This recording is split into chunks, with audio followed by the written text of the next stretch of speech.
Jeff, thank you very much for your time today. Thank you for having me. Very happy to have you here. Yeah, it's great to be here. Let me start off by saying that we usually ease into those conversations with lighter topics. However, there's a very special topic on everyone's mind this week, and that is recent immigration policies. Mm-hmm. So we are 40% international, and it's affected us quite deeply. So as a CEO representing your company to the public, how did you think about reacting to last weekend's executive order? Yeah, first of all, it's great to be here. Thank you so much for having me. Thank you. So there's different ways to go about addressing an issue like that. And you have to think about your audience, your constituencies, and who you're trying to reach, and what your objectives are. The first thing to keep in mind in a situation like that, at least for us at LinkedIn, is the well-being and the safety of our employees. We, like the student body here, have a number of immigrants at the company. We have a number of people who have yet to become citizens, who are here on working visas and green cards. And we wanted to make sure that we could identify anyone who was a citizen from one of the named 7 countries, and that they were here and present and accounted for and safe. And we wanted to also do that for their immediate family. So that was the very first consideration. Mm-hmm. The next thing we wanted to do was make sure that we were making clear how people could get involved if they wanted to help and make a difference. As a company, our vision is to create economic opportunity for every member of the global workforce, all of them. That is irrespective of country of origin, ethnicity, religious belief. And we have had some ongoing programs to help refugees find work. That started in Sweden, and we had some success there, some early success. We extended that program to Canada, and with the executive order that was announced here last Friday, we accelerated the launch of what we call the Welcome Talent Program here in the United States. We also wanted to make sure that employees who wanted to get involved understood that through our employee-based foundation, they could contribute, and we could allocate those funds to efforts that are making a difference. Mm-hmm. Then there was the third kind of dimension of this, which is making clear, at least from my perspective, where I stood on this. And it's important. I don't feel the need to comment on everything, to be able to comment on anything. Mm-hmm. And from time to time, there are going to be issues that I feel are important for me to address, and they're important to our employees. And this was one of those times. Mm-hmm. And in a situation like this, at least through my experience, one of the things that I've learned is that you have to strike a very delicate balance when you're expressing personal belief versus expressing belief as a CEO, because you're representing your employees, your company. And in this particular instance, I felt the need to express my own views on this, and that was that this country, the United States, was founded on a first principle and belief that all people should have an inalienable right to life, liberty, and the pursuit of happiness. And America has truly been a land of opportunity. It is a country and an economy that was largely built on the tireless efforts of immigrants who came to this country seeking a better life for themselves and their families, that ultimately created a spirit of entrepreneurship and were able to innovate and introduce products and services and build companies that employed many, many people and made a difference in the lives of so many in this country and beyond. And I shared through social media a statistic that some people may be less familiar with, but that 40% of the Fortune 500 was founded by immigrants or the children of immigrants. Yep. Just as one empirical point to support this idea. And then again, coming back to our vision as a company where this becomes aligned, mm-hmm. is our position, our purpose to create economic opportunity for every member of the global workforce. And so I was expressing that position. And at the same time, and you asked the question, how as a CEO do I address this? It's very important for any of you that go on to start your own companies, join companies, become senior leadership, or become a CEO yourself, that you recognize that not every employee within your organization may agree with you or may agree with the people they work next to day in and day out. And this was a very valuable lesson that many of us learned during this election cycle. Because a lot of folks in California vote a certain way, in Silicon Valley vote a certain way, within a specific company may vote a certain way.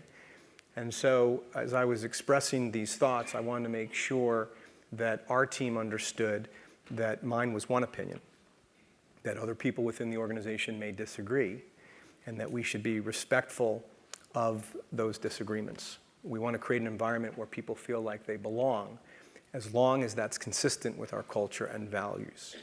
And again, that is an organization and an environment where all people, irrespective of their country of origin, their political leanings or affiliations, their creeds, their orientation, it is independent of all of those things, that we're going to treat one another with compassion, and we're going to take care of one another, we're going to be respectful of one another. Thank you very much for that. We've been having a very rich debate over the past few days internally between both classes, and drawing the line between our personal reactions to what, as an institution, we need to represent has been a tricky, I would say at least, discussion. So thank you very much for this perspective. It's great. And before we go into the specifics of LinkedIn, I wanted to get your take on another topic that could potentially have very high impact on the workforce. So a couple of months ago, you addressed the LinkedIn employees, and you told them about what some people refer to as the fourth industrial revolution. So can you tell us a bit more about that concept and how you think it's actually going to shift the dynamics of the workforce and the economy as a whole? Absolutely. So this was a theory that I first became familiar with through the World Economic Forum. And they were talking about the fourth industrial revolution, the first mechanization, largely based on the steam engine. And the second was mass production, and that was largely based on the introduction of electricity, division of labor, assembly lines in factories. The third was automation, and that followed electronics, early stage computing, and IT. And this fourth industrial revolution based on robotization. And the technologies and the innovations underpinning this fourth industrial revolution include robots, AI, sensors, autonomous driving, et cetera. And what's noteworthy about this fourth industrial revolution is that in the first three cases, new innovations, new technologies gave rise to companies that generated massive gains in productivity and new job opportunities. And there is increasingly a belief that in this latest fourth industrial revolution, that may not be the case. That the new technologies may actually displace more workers and jobs than they create. And certainly that was the case in this body of research from the World Economic Forum, where they predicted while 7 million gross jobs would be eliminated between now and 2020, 2 million would be added through the advent of new technology. So we would lose 5 million jobs. And there are some that believe that is a highly conservative estimate, that far more people than that will be displaced as a result of new technologies and innovation. And you can see this now and start to feel it. And sure enough, at this year's Davos event that's hosted by the World Economic Forum, there was a general consensus that one of the key points to come out of this, one of the key learnings was this whole meme, this whole idea has been discussed now for years. It's been predicted for years. And if you talked to attendees this year, they felt like something had tipped. And whether it was heads of state or CEOs, founders, there was a general consensus that it was no longer a prognostication, it was actually happening. And all of you have probably seen this anecdotally, week in and week out, if you're following business news. It seems like literally every other week, there's another story about a major factory that has decided to deploy robot technology that will displace tens of thousands of people, or a major retailer and major warehousing infrastructure that has grown the number of robots being deployed by tens of thousands, or autonomous driving, which has the potential to happen far faster than anyone could have anticipated. And for those that don't know, trucking is like the #1 profession in California. A lot of people don't realize that. And what happens to those folks? I think it's absolutely essential that anytime there are stories about these new technologies, it's wonderful to be excited about innovation and things that could potentially unlock tons of value on a global basis for people. But I think it's also equally important, if not more important, every time we see these articles, to understand what's happening to the people who are being impacted and potentially displaced. Mm-hmm. What programs are we putting into place to reskill these employees? Are they being certified in new skills for the jobs that are and will be, as opposed to the jobs that once were? Where is the spirit of entrepreneurship and the investment and the energy in vocational training and innovation in how we train people to take on these new technologies and the job opportunities created by these new technologies? How are we leveraging infrastructure that we couldn't have even dreamed of decades ago? Take LinkedIn as an example. You look at the data we have. We're developing the world's first economic graph, and our understanding, take any locality in the world, and we're in a position now where we can understand the fastest growing jobs within that locality, the skills required to obtain those jobs. We can understand the skills of the aggregate workforce within that locality. We can measure the gap, and then we can provide this data to junior colleges, vocational training facilities, even four-year universities, and help them to create just-in-time curriculum.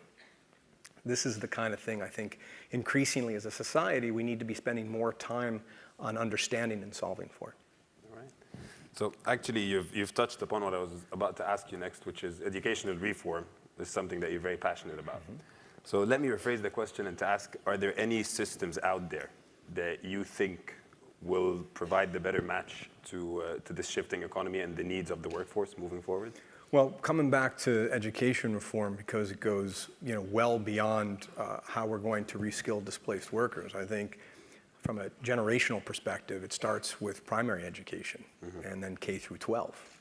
And we need to make sure that increasingly we are providing schools and teachers the assets, the curriculum, the technology they need to bring our students into the 21st century successfully. Rote learning, and the same things that were deployed to help people train for the industrial revolutions that came prior that we talked about. For those that don't know, well, we'll do a little bit of a pop quiz.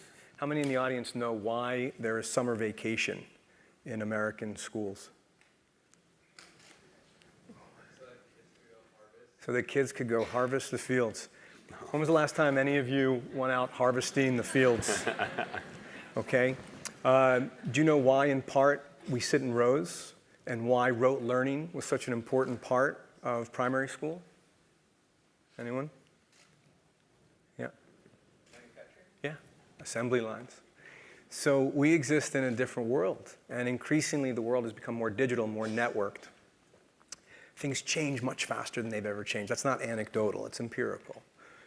And so we need to teach critical reasoning.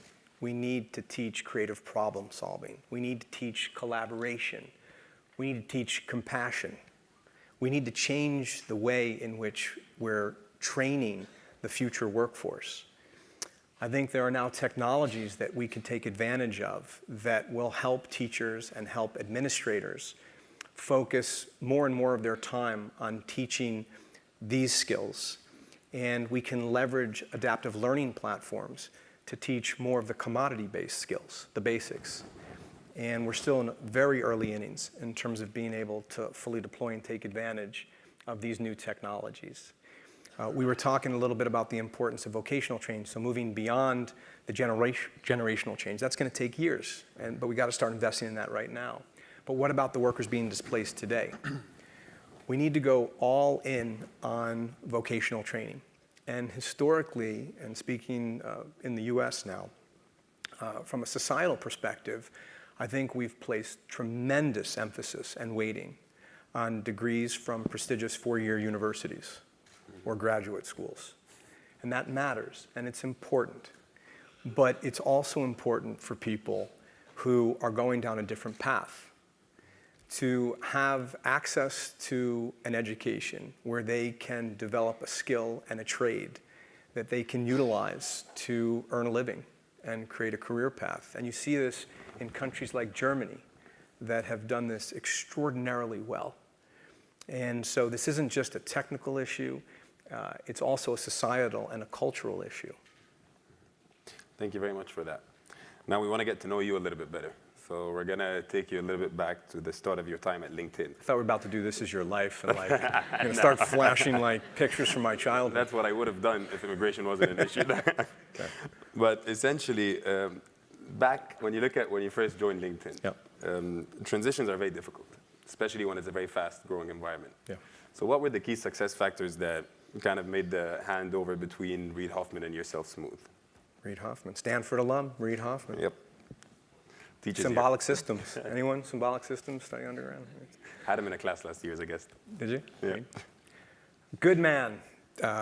Very, very bright, extraordinarily thoughtful. And that's actually a part of why our handoff was so successful. So I first met Reid, as the dean said, at a dinner. We were at a restaurant in San Francisco, and we were doing some brainstorming for an event aptly titled Brainstorm, and they wanted to talk to about 20 or 30 folks from the Valley about their ideas for event material and the agenda. And I remember Reid answering a question that had been posed, and I was really struck by not only his intelligence, but how he was coming at it from a different perspective. And we had been told by different people who knew us that we should meet at some point, so we had a chance to meet on that occasion. And a little piece of trivia, Reid was actually the last guest speaker I brought in to talk to my team when I was an executive at Yahoo, before I ended up leaving the company. At any rate, when LinkedIn elected to make a change at the CEO level, for those that don't know, Reid had been the founder and CEO. He had then hired a professional CEO, a guy named Dan Nye, who did a wonderful job. And Reid was the president of product, reporting to Dan, who was the CEO, who then reported to Reid as the chairman and founder of the company. What could possibly go wrong with that construct? So it didn't work out the way people had hoped, and the two of them had a great deal of admiration for one another. That's not what it was about. So when Reid was looking to make a change and he asked me to get involved, he said, at the time I was an executive in residence at Greylock, and LinkedIn was a portfolio company, and I understood they were making a change, and someone said, would I be interested in helping out? I said, absolutely, that's one of the reasons I'm here. So I'll take a couple of days a week, and I'll help Reid out any way I can. And they said, okay, you should go meet with him. I said, okay. So I go meet with Reid. We were actually in his house, and I think I was sitting in a LinkedIn beanbag chair with like the words innovation, and everything had an in logo on it. And he said, so I have two lists. I have an interim CEO list and a full-time CEO list, and you're the only person on both lists, so what do you say? It's like, whoa, what, I was gonna volunteer to help. He's like, no, you gotta come in and let's make this happen. So I agreed that I was gonna start on an interim basis because I had just left Yahoo. I was there for a number of years and wasn't sure how quickly I wanted to get back into a full-time position. And I said, as long as he was open to having me full-time and I could start interim, I'd be open to that. And he said, as long as you're open to being full-time, you start as interim and then we'll see how it goes. I said, great. The night before I joined, I called him. I was going to start as interim president with all the responsibilities of a CEO, but interim president. And I called him and I said, so you're still going to be the CEO, at least in title symbolically. I'm coming as interim president. Which decisions would you like to make? And which decisions do you think I should be responsible for? I want to make sure we had clarity before I started. He said, this is easy. It's your ball. You run with it. I go, what? He said, yeah, you're going to make all the decisions. That's why I'm bringing you in like this. And I just learned what not to do. Now, to give you an indication of truly how thoughtful he is, he went a step further. And over the course of the first 10 weeks I was at LinkedIn, Reid was out of the office. He scheduled trips and travel for roughly 6 to 8 weeks of that time. Because he recognized no matter what we explained to people, that muscle memory was still going to be in place and people were still going to go to him. So he literally physically took himself out of the situation so I could build that connective tissue with the organization. So between that and between the graciousness of my predecessor, Dan Nine, the way he handed off the baton. You know, in a situation like that, the person who's leaving the company can sometimes be angry and bitter, and they can poison the well to some extent. And Dan did the exact opposite. He operated with absolute integrity throughout the entire process. The last thing I would say is one of the most frequently asked questions I got when I first joined LinkedIn was, what's it like working with Reed? And that was code for, what's all the drama happening between you and the founder of the company? And what people didn't realize was I joined LinkedIn not in spite of Reed, but in large part because of Reed. I had a tremendous amount of respect and admiration for him. I wanted to work with him. And he's gone on to become one of my closest friends, someone I would certainly go to for advice, and we've had a wonderful partnership ever since. Well, you've built a great thing. Thank you. And you stress on purpose-driven culture. So what is the purpose of LinkedIn, and how did that translate to the culture that you guys built over there? So I mentioned earlier our vision to create economic opportunity for every member of the global workforce. We separate vision and mission at LinkedIn. Some companies use these synonymously, and I think that's a lost opportunity. Vision for us is the dream, it's true north, it gets us out of bed every morning coming into work. Mission is an overarching objective for the organization that is realizable, measurable, and hopefully inspirational. So they play two different roles. Our mission is to connect the world's professionals to make them more productive and successful. We believe deeply in our mission, we believe deeply in our vision, and our sense of purpose is one of the things that defines us as an organization. It's not just the what, however, it's also the how, our culture and values. It's not just about what we're trying to accomplish and the results that we generate, it's how we go about doing that. And increasingly, I think both purpose and the idea of culture and values is what attracts people to join organizations. That's certainly the case with the younger generation, with the millennial generation, where you find time and time again, people seem to be more driven by purpose than they do some of the things that mattered perhaps more historically. Compensation, title, these things are still important, but I think talking to more and more younger people, purpose and what the company is ultimately trying to accomplish and the impact it's going to have in the world seems to be more heavily weighted. And it's not just among employees. It's also increasingly customers who, by virtue of social media, have a transparent view into how companies operate. And increasingly, they're interested in making purchasing decisions, not just by virtue of the quality of a product, but what the company's all about, what the company's trying to accomplish and how they're trying to accomplish it. And regardless of whether or not the company is making clear how they're going about their business, people are going to find out in this day and age. So I think purpose plays an important role in terms of inspiration, motivation, not only of your employees, but also in terms of building a relationship with your end customers and all the key constituents within your ecosystem. So that purpose, if I walk into an average office floor in a LinkedIn building, and I walk in, what are the culture components? What am I going to feel out of the group that represents the purpose that you just talked about of creating economic opportunity? Yeah. So you're going to get a sense, if you literally asked people, they would tell you, we have 5 cultural dimensions, we have 6 values. And in summary, if you ask people to define our culture, they would say it's a culture of transformation, transformation of the self, transformation of the company, transformation of the world. The other 4, integrity, collaboration, humor, and results. Okay. With regard to our values, the first value that they'll tell you about and our most important value is that our members come first. Not at the exclusion of everything else we do. It's not members only, but it's members first when we're making decisions because without our members, we don't exist. Relationships matter, and nested underneath that is to manage compassionately, to be open, honest, and constructive, to demand excellence, to take intelligent risks, and to act like an owner. And I would have a fairly high degree of confidence that if you picked random people out, they'd be able to summarize that for you fairly accurately. Mm-hmm. And the reason for that is because as an organization, we've made a commitment to not just talk the talk and put it up on the walls and distribute the laminated cards that people put in their wallets, but to walk the walk. And we do it through our recruiting process and ensuring that people are not just experienced and don't just have the right skills, but are also going to be a fit for our organization. We reinforce it on their first day through the onboarding process. We develop against it through learning and development and how we continue to educate and groom people throughout the organization. And we evaluate performance against it. And this comes back to what we were talking about with regard to purpose, that it's not just about the results you get within our organization. It's also about how you went about doing it. Mm-hmm. And you see this, it seems to some extent straightforward when you're physically in the same space and you can kind of have your finger on the pulse of what's happening.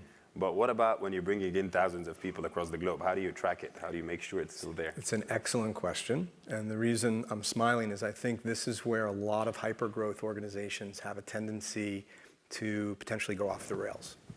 The reason being, when you're in hyper-growth mode, there's so much demand for your products or services. You're trying to keep up with that demand to the best of your ability.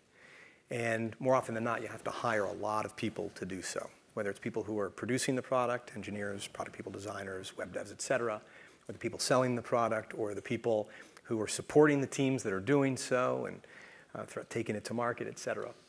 And so there's a natural inclination, even if you've really spent the time and energy to define your mission, codify your vision, codify your culture and your values. What you'll see from time to time is people compromising on those things to keep up. And I'll give you an example of this, an actual thing that happened. So early on in our hyper-growth mode, I remember sitting around a table with a number of senior executives, and we were evaluating a candidate who was going to fill a very pressing need for us. And as we were reviewing their LinkedIn profile, you didn't think I was going to say resume, right? As we were reviewing their LinkedIn profile, the person who was sponsoring this particular prospect said, look at this background, look at the experience, the skill set, the things they were involved with, the companies they worked for. I would add, they're not a cultural fit per se. I have some concerns, but we'll take care of that. We'll coach them, that we'll put this person with the right mentor. We'll make it happen. You know how often that works out? So it's very rare, very rare. There are exceptions, but it's seldom does someone change their stripes in a situation like that. And what happens is, exactly to the point of your question, when you start up a company and you're basically all under the same roof, you may all be in the same room. And as you grow, maybe you're occupying different floors within the same building. It's still pretty easy to communicate. It's pretty easy to take the pulse of the organization. You're going to hear about things that aren't working out. You can get involved and fix them. As soon as you start to really grow and expand to multiple offices, multiple cities, multiple countries, imagine bringing that person into your organization and having them lead a particular operation where you're not physically proximate. And they're bringing their own baggage. They're bringing what they believe is the right thing to do. And you're not around to help course correct. So they're now hiring people against what they believe is the right thing to do. And you're growing so fast, this dynamic is taking place across multiple functional areas and multiple cities. And before you know it, you're going to have a very, very significant problem. So what you want to have happen is what happened, fast forward about 6 to 9 months, sitting around a similar table, similar group of people, evaluating a similarly important candidate. Person says, look at this experience, look at these skills, not a cultural fit. Let's move on to the next candidate. And I was like, all right. And where you're really onto something is when that conversation starts taking place without you being in the room. And that's when you're on a path to successfully scaling the talent within your organization and your culture. You talk a lot about managing compassionately. You just referenced in your answer. So what does that mean, and how does it translate in your daily routine? I just fail to see how that looks on a daily basis. Yeah, so managing compassionately is about putting yourself in another person's shoes and seeing the world through their lens or perspective. Classically defined, that's for the purpose of alleviating their suffering Within a business context, I believe it doesn't have to be limited to alleviating suffering. It can be helping them, helping the team, helping the organization. And, you know, day in and day out, whenever any of us are dealing with other people, there are going to be times where you're disagreeing. There's going to be conflict. As a matter of fact, you probably had some conflicts today that you could think of. And if you were to go to any company, anywhere in the Valley or anywhere in the world for that matter, and you said, how many of you have had some degree of conflict throughout this working day, you'd have a fair number of hands go up. And what typically happens when people experience this conflict is one party, one person, is going to start to escalate emotionally. They're going to get angry. They're going to get defensive. They're going to go on the attack. And more often than not, the person on the receiving end of that may have an empathetic response, which is to feel the anger that the other person's feeling and become angry themselves. It's important, by the way, to distinguish between empathy and compassion. It's really important if you aspire to managing compassionately. A lot of people, particularly in Western society, including myself, 15, 20 years ago, would use empathy and compassion synonymously. Empathy is feeling what another person is feeling. Fundamental building block to compassion. Compassion is maintaining enough distance where you can actually do something about the way the other person feels. If you are strictly having an empathetic response, to put it in the parlance of the Dalai Lama, if you were walking along a trail in the mountains and you came across a person who was being crushed by a boulder on their chest and they were suffocating, the empathetic response would be for you to suffocate as well. And if you're suffocating, you're no longer in a position where you can help them. The compassionate response is to reflect on the fact that, not for too long if they're suffocating, but to understand that this person is suffering and to do whatever you can to alleviate that suffering, get the boulder off their chest. So what does that mean? What does that translate to in a work environment? So you're sitting there, you're in a meeting, and there's a disagreement. They get angry. You would normally get angry. You would normally get defensive if they're getting defensive. And this goes back and forth, and it becomes very challenging to resolve. But what if, rather than just blindly mirror their emotion, or in other cases, oftentimes people just assume nefarious intention. Well, how dare this person disagree with me or attack my belief, my recommendation? They must be political, territorial. They must be ignorant.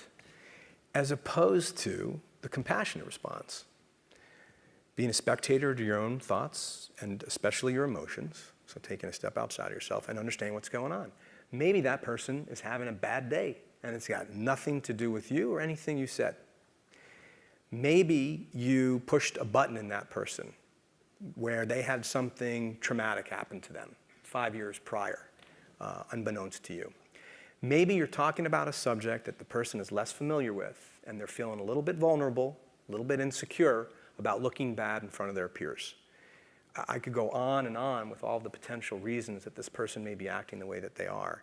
And the more you can take the time to understand that, the more you can connect with the person and constructively begin to understand where they're coming from and work towards compromise, or at the very least work towards shared understanding. That's managing compassionately. And more often than not, especially younger, less experienced executives like myself was, 10, 12 years ago, we have a tendency to expect everyone around us to do things the way we do them. That is natural. It's egocentric, not egomaniacal. Okay, it's egocentric, and that's human nature. But you're not going to get the best out of the people you're working with if you're constantly holding them up against a lens or a bar of what you yourself are capable of and precisely how you do things. What makes far more sense, where you're going to get much more value out of those individuals in the team, is when you understand their strengths, their unique strengths. You play to their strengths, where you understand areas for improvement and you coach them on those areas for improvement, or you change their role such that it's better aligned with their strengths. And when you can do that, when you can begin to do that, you start to unlock value that's not possible when you're only thinking about the world through your own lens. And so managing compassionately has been something I've been aspiring to do now since first realizing this. And like I said, it's probably coming up on 12 plus years at this point. I say aspiring because it's really, really hard to do, because we're all human and we all have buttons that get pushed. So for anyone out there that decides they do want to practice more compassion at work, recognize you're not always going to be able to do it, and that's okay. The aspirational component of that's really important.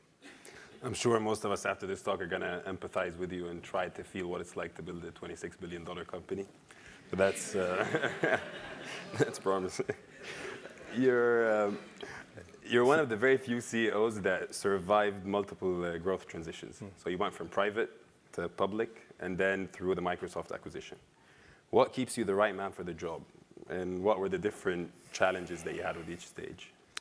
So in terms of the challenges at each stage, it's funny you frame the question that way. I used to get asked after I first joined the company, about 6-9 months of being there, what keeps me up at night? Mm-hmm. And beyond having a newborn at the time, which was keeping us up, literally keeping us up at night. In terms of the work, it wasn't keeping me up at night per se, but what I constantly and vigilantly focused on was the idea of focus and scale. That was the case when I first joined the organization. We had 338 people. That's the case today. We have north of 10,000 people. Focus and scale. Focus is understanding not just your mission and your vision and your culture and your values, but your core value proposition. What is the value that you're going to bring to the people that you serve, your members, your customers, et cetera?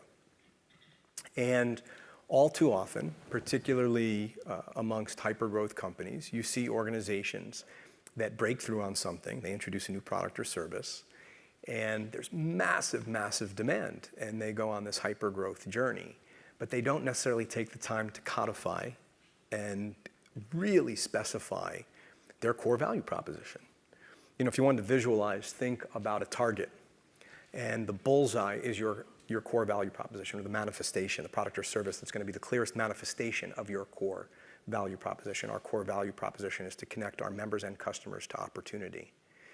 And when you draw this target, you start with that bullseye, and then you can add concentric circles. And those concentric circles are what's possible, the adjacencies that are possible as you extend from your core.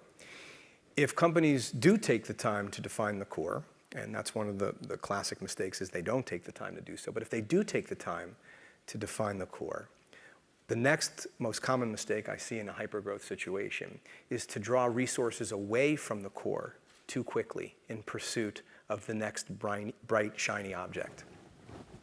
And as a result of that, you leave your core vulnerable. And if you've had success, there's going to be a lot of competition waiting for you to stumble. And they've seen what you've done, and they're going after your core. And then they go after the core, and you're in a position where you have to react to the competition now, and you have to draw resources away from that growth opportunity back to your core, and you're whipsawing people within your organization. Now you're reacting as opposed to being proactive and strategic, and that is no good. So clearly define and codify your core.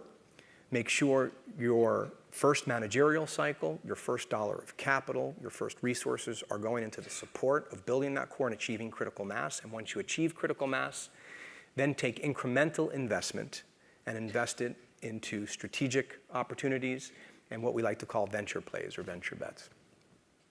So that focus is critical. It's also really important that people take the time to understand scale. And again, with regard to hypergrowth companies, a lot of organizations and the people leading these organizations become fixated on innovation. And at times that happens at the exclusion of putting the right building blocks in place to support scale over time. And scale, brass tacks, comes from less glamorous things. It comes from investing in the right people and talent. It comes from investing in the right process. It comes from investing in the right infrastructure. And that will lead to future innovation and success. But if you're focused on innovation at the exclusion of those things, or you're not taking the time and energy and prioritizing those elements, those foundational building blocks, it's going to be very, very difficult to scale the organization over time. The last thing I would add, if we're talking about a company in terms of multiple phases, is as an organization matures and it comes out of hypergrowth, which inevitably happens to virtually all organizations, although if you look at Facebook's most recent results, they're still growing 50%, $32 billion revenue run rate, which kind of defies gravity. Very unusual. But as organizations mature and their growth rates slow, it's really important to get ahead of that dynamic. And that starts by being very honest with yourself about your addressable opportunity. And I think all too often, companies kind of get a little too fixated on the marketing material and how they position the organization, what the company's capable of doing, and they're not necessarily honest with themselves about the real addressable. And if organizations just use these theoretical numbers and constructs, and they don't really look under the hood in terms of where saturation is going to occur, you're going to end up reacting to slowing growth as opposed to proactively addressing it and ideally laying the groundwork and layering an investment that enables you to add the next S-curve before that growth decline begins. And that is absolutely critical towards sustainable growth. And you see it amongst the modern tech titans. Increasingly, these organizations making huge investments beyond the core, and they're being very proactive and very strategic about it. And that continues to help them sustain growth at unbelievable levels of scale. That sounds like a course that we should have here at the GSB. So yeah, just putting it Reed, out there. Reed, in all seriousness, Reed and a few friends of his taught a course here on blitz scaling, where they talked about how to scale, and the dean's going, yes, he did. All right. The LinkedIn team the LinkedIn team built a $26.2 billion company, the largest acquisition that Microsoft has ever made. It's quite an accomplishment. So congratulations. Thank you. How do you envision the future with this partnership? What is it going to change? So in terms of change, I'll tell you what it doesn't change. It doesn't change our sense of purpose. It doesn't change our vision or our mission. And that was critical to getting the deal done. So when Satya and I first sat down before the deal was announced, we both agreed that we would have to have at least two dimensions in place in terms of strong alignment. One was sense of purpose, and the other was structure. And with regard to sense of purpose, it turns out that our mission, though worded differently than Microsoft's mission to empower every individual and organization on the planet to achieve more, are actually quite similar. Different wording, and we have gone about it differently. We built a professional network, and we're increasingly investing in building out the world's first economic graph. Microsoft, historically through software and increasingly through the cloud. But we're trying to accomplish the same thing. Satya is extremely purpose-driven, and Microsoft, under his watch, is becoming increasingly purpose-driven. It's very important to him. So we had alignment there, so you can check that box. And then we turned in that discussion to structure, and I didn't know what to expect. I didn't know what he was going to say. Was he going to ask me to move up to Redmond and for the organization to relocate? And he said, so I think in this case, it's really important that LinkedIn continues to be independent. And he had me at independence. Yep. So we were talking about, what Facebook had done with WhatsApp and Oculus and, of course, Instagram, what Google has been able to do with YouTube, and increasingly you see these organizations at enormous scale being able to acquire companies and really preserve what has made those companies successful and allow those companies to continue to build off of that, but at the same time leveraging the broader assets of the organization. And that is very much what Satya and I were hoping to accomplish with this combination. So LinkedIn continues to pursue the same mission and vision. We continue to do so in a way that manifests our culture and values. We have the same leadership. We're doing the same work, but we have an opportunity now to leverage Microsoft's customer footprint of over 1 billion individuals that use their software, and to leverage their extraordinary investment in advanced technology, and to leverage all of that talent, and to accelerate the realization of our mission and vision, and that's the hope. So we have one final question before we move on to Q&A. You mentioned in a view with Oprah that that in your early 30s you had a bit of a very fundamental change on your perspectives on life, and that led to a better you. I would say it's fair to say that most of us around here are still in search of that better version of ourselves. So can you tell us a bit more about that transition and any pitfalls that we shouldn't or we should watch out from? Dude, you want all Oprah on me. I mean, that's the full, you want full Oprah, who did an amazing job, by the way, up here. On this stage, yes. Yeah, I ended up seeing that interview. She was fantastic. So you may be referring to an interview I did with Oprah on Super Soul Sunday. Yep. And she was asking, how many of you watch Super Soul Sunday? Any Super Soulers? Will, you better get your hand up, man. Will didn't even, thank you, Will. So Oprah had done some research and done her homework for the interview. And she said, in reading one particular profile on me, that I had been known in a prior role before I got to LinkedIn to be very intense, which I think would be putting it somewhat euphemistically.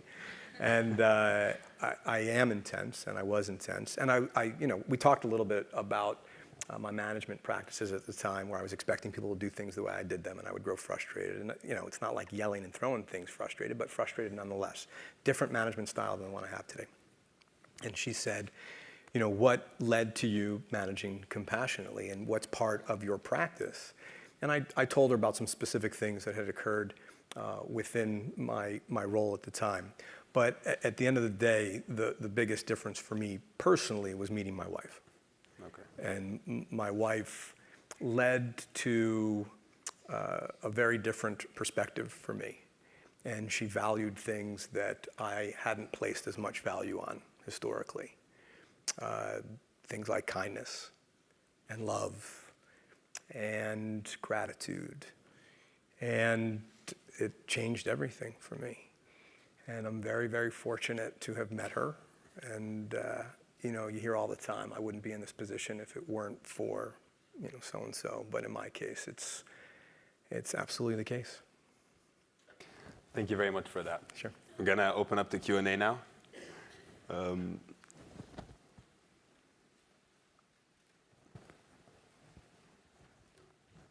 There we go. Jeff, thanks for being here and for your candor today. My name's Holly May. I'm an alum from the class of 2016.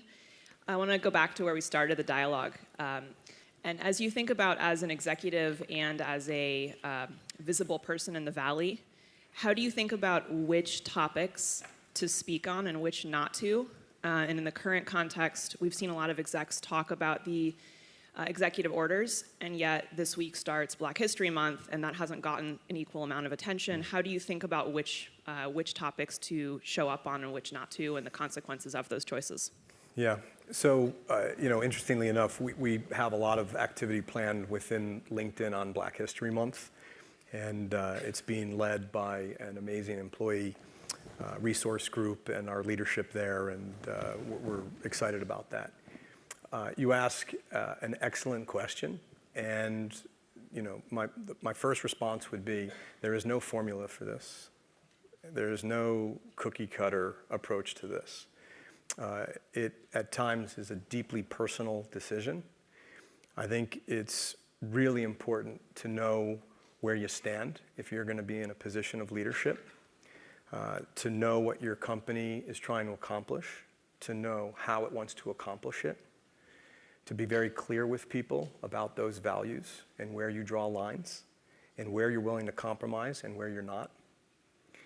And when those lines get crossed, to do something about it, to speak up, to take action, and at the same time to recognize that your personal beliefs may be at odds with the personal beliefs of people that work within your organization.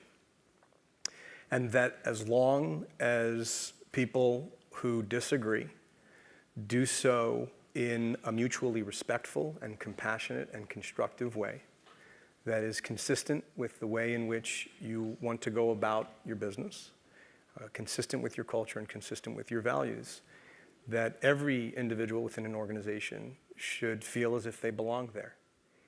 So that's the approach that I've taken, that we take as a leadership team.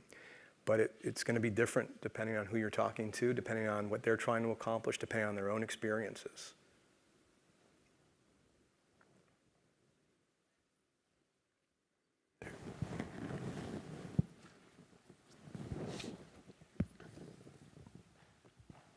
Thank you so much for being here and sharing all the information with us. And I'm Akash. I'm an undergrad freshman. Two real quick questions. The first one is, what kind of innovation do you think is happening at LinkedIn, and what innovation are you concentrating more on? And what advice do you give for undergrads who want to start tech companies?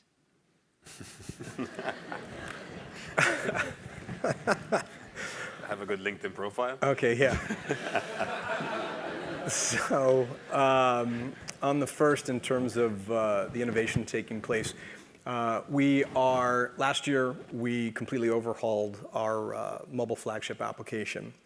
We are in the process right now of rolling out a new version of our desktop experience that's built on a new front-end framework called Pemberley that's going to enable us to iterate and innovate up to 10 times faster than what we could do historically. So we've got some very strong building blocks in place. We also have a very clear sense of the assets that we've been able to develop to date. One of the things that we're going to be investing in more aggressively is the application of artificial intelligence. Both LinkedIn and Microsoft have amazing talent along those lines, and Microsoft has invested very heavily in this area. And we can bring that to bear on LinkedIn through things like a bot experience that you could think of as your own personal assistant. So we could provide a personal professional assistant to every member of LinkedIn, whether that's calendar integration and providing you the information you need to be better prepared for the person you're about to meet, or ultimately making sure you have access to the right information to complete a project. There's a whole host of things that we're very excited about to bring to bear there.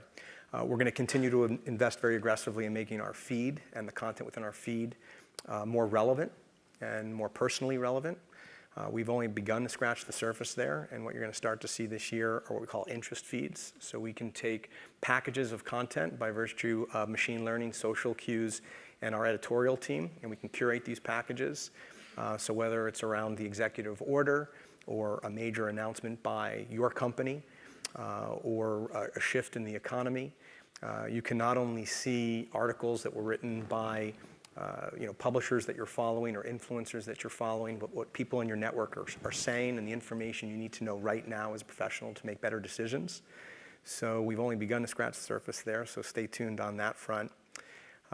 We are going to be starting to think about how we, and this is somewhat consistent with the second part of your question, how we can create stronger marketplace dynamics with regard to opportunities that our membership is seeking.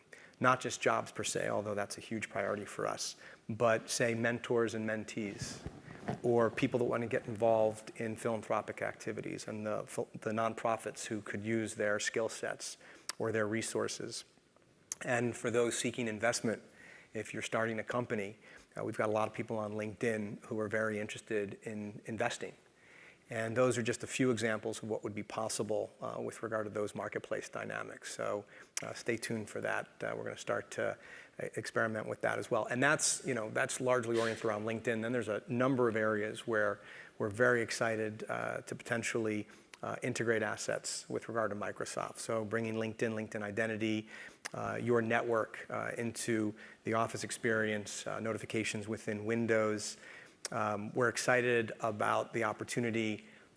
Microsoft Word is still the primary resource people use to create resumes. And you can imagine the day where you're creating your resume and then a right rail appears, which asks you if you want to integrate that resume at the click of a button into LinkedIn, refresh your profile, create a profile for the first time, and then we can recommend jobs for you within that context. So there's some exciting things we're doing along those lines as well. In terms of advice I would give to you if you're interested in starting a company, I guess it wouldn't be dissimilar from the advice I would give anyone in the audience in terms of how to optimize for their career path and how to achieve success. And that would be, first and foremost, to take the time to understand what it is you're ultimately trying to accomplish. And the more specific you can be, the more likely you will be to achieve it. And you're going to manifest that in ways explicit and implicit. And I don't mean this in some new agey, predeterministic way. I mean very practically.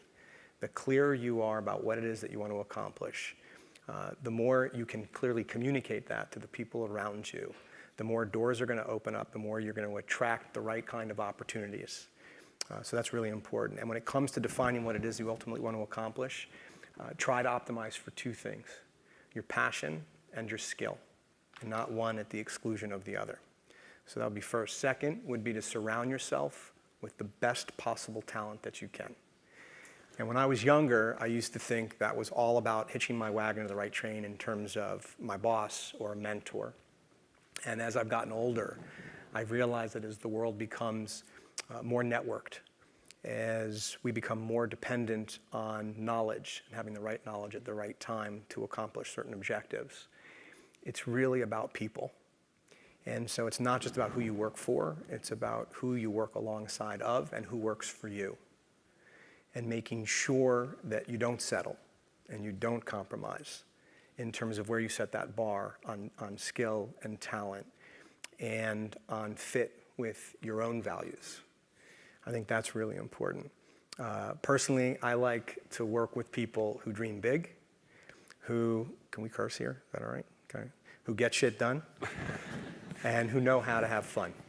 Not to be confused with constantly partying, because it's going to be difficult to get work done if you're constantly partying, but knowing how to have fun as a proxy for being of like minds culturally.